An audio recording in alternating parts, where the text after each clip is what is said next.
Michel de Villers, vous êtes le chef propriétaire de l'Âne Rouge sur le port de Nice. Alors vous faites partie de la première promotion du premier guide des maîtres restaurateurs des Alpes-Maritimes. Que vous apporte ce titre ?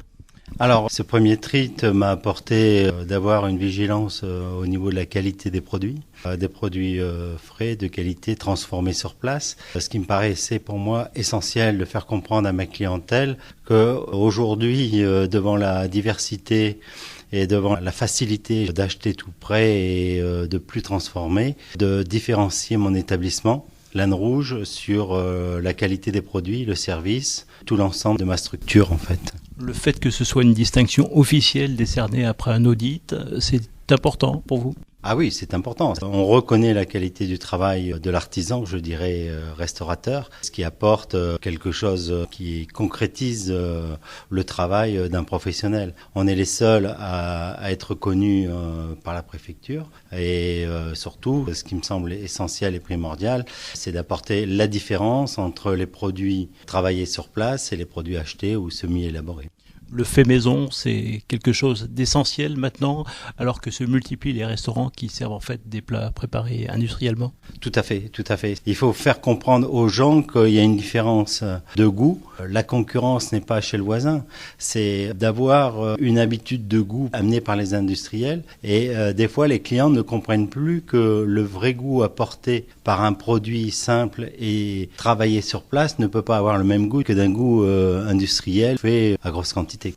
Alors, c'est une distinction. Il existe quand même beaucoup de distinctions dans le monde de la cuisine.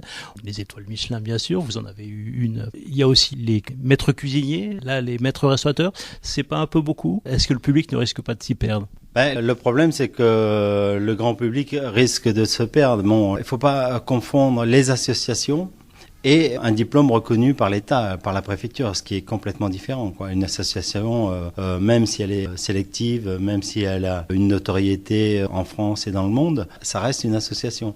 Alors que là, c'est quand même la préfecture qui a fait la démarche avec la CCI d'amener un audit, de vérifier notre établissement, de regarder les produits, de regarder les factures, de vraiment s'imprégner de notre établissement pour voir la différence, justement. Et c'est là où est notre combat, commence notre combat, c'est-à-dire de faire comprendre aux clients la différence de ça.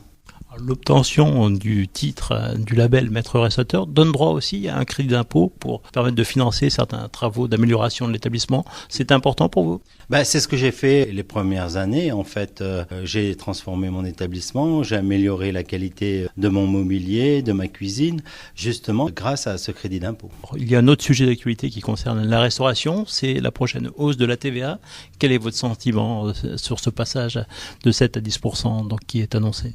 Alors, on est en période de crise, il va falloir l'absorber, peut-être en absorber la moitié. Et il faudra que le client accepte une petite augmentation à ce niveau-là, parce que on peut pas faire autrement, parce que sinon les marges baissent et après ça va jouer sur le personnel, sur l'infrastructure de l'établissement.